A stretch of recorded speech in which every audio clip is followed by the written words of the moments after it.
Alright, so we're gonna do sharpening in Photoshop. I have CS6, which is not the same as CC, but they're pretty close. Like, there's only a few new updates and stuff in Creative Cloud. But anyway, so here's my image, and as you can see, it's just a little bit soft here in the eyes. So now what we want to do is over here, here's our background layer. And you never want to work directly on that if you can help it. So you want to hit Control J and hit duplicate. And I'm going to show you two different ways that you can use to sharpen. So this is the one that I use the most. So you duplicate your layer over here, Control J, and you want to work on that layer and go up here to Filter and go down and click on Sharpen, and then go down and hit Unsharpen Mask. Click on that.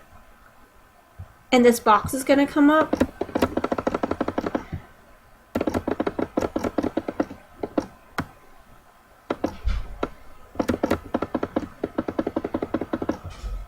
And I think when you do this box too, at 100%, that's going to show you how pixelated it is to see how much, like how well it's going to sharpen.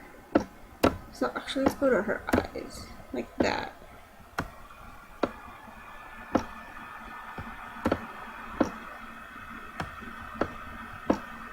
And see, it does sharpen quite a bit. Right, like watch her eyes, and then watch the radius. Over here, the bad thing about the radius is, like, the more you do, the more dramatic it goes, see? So obviously, you don't want all the way over there. I normally typically keep the radius between 1 and 2.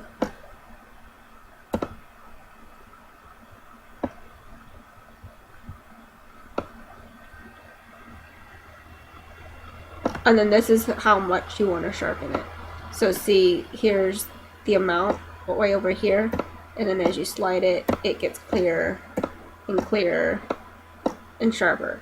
The thing about that is the more sharp it gets, the more pixelated some stuff will become. So, but normally I do between 1 and 200%, but it depends. It's up to the photo and how much sharpening you need. The radius, I'm going to put down to like 1.5. Now, if it's just her eye, like the subject, like you only want a specific area sharpened, then what you can do is go down here to this box with a circle, and that creates a mask layer on that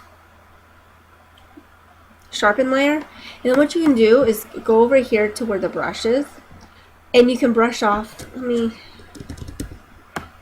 pick your brush. I always use one of the softer brushes, like that one or that one, and you can adjust your size here, or you can use the brackets, and the brackets make the left one shrinks your brush and the other bracket enlarges your brush.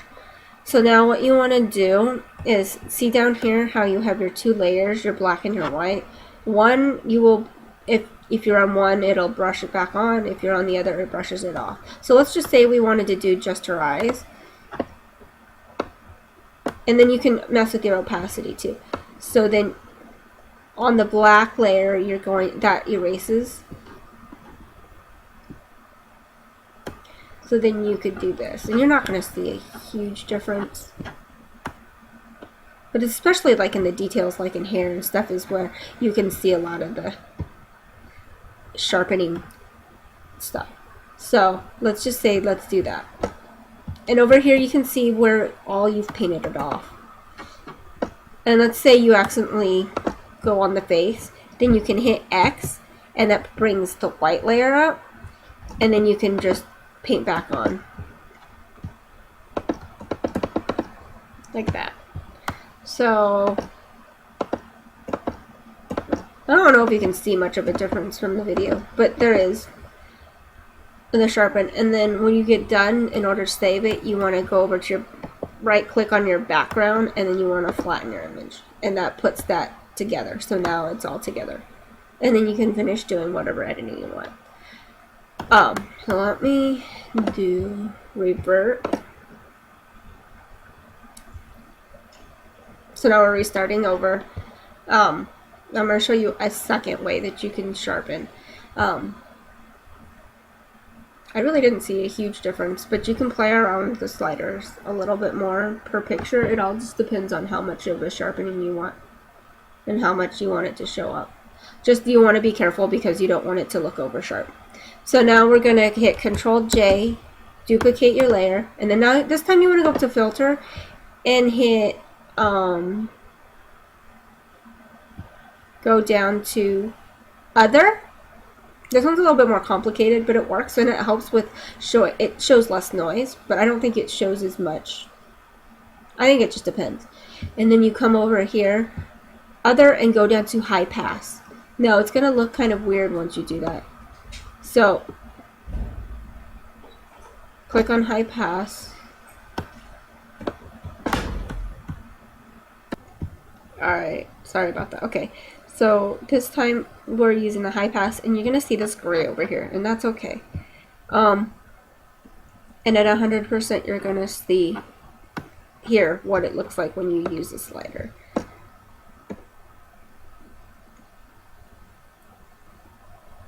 That's at 1,000 pixels. I think you want to keep. I haven't used it a whole lot, but this shows less grain. I think noise.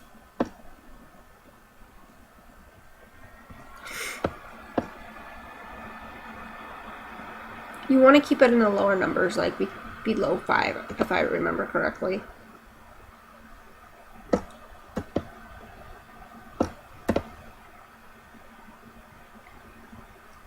Let's just experiment here and go with 4 and hit OK. Now, obviously, that looks weird, so you want to go over here and... No, wrong button. Double click on the layer. In this box it says layer style should come up, and up at the top it says blending options, and you want to come down here and hit at the blend mode and scroll down, and then you're going to see overlay, soft light, hard light, vivid light, linear light, pin light, or hard mix. And you either want to use overlay, soft light, or hard light, and or vivid light. You can pick one of those 4 and you should be fine. I'm gonna click on vivid and see how that looks, and hit click OK. Okay, so actually, yeah, that actually helps quite a bit. So that's before and that's after. You actually see a little bit more of a difference. So those are the 2 ways how to sharpen in Photoshop. And I think there's more ways too, but these are the 2 that I use. I hope that helped.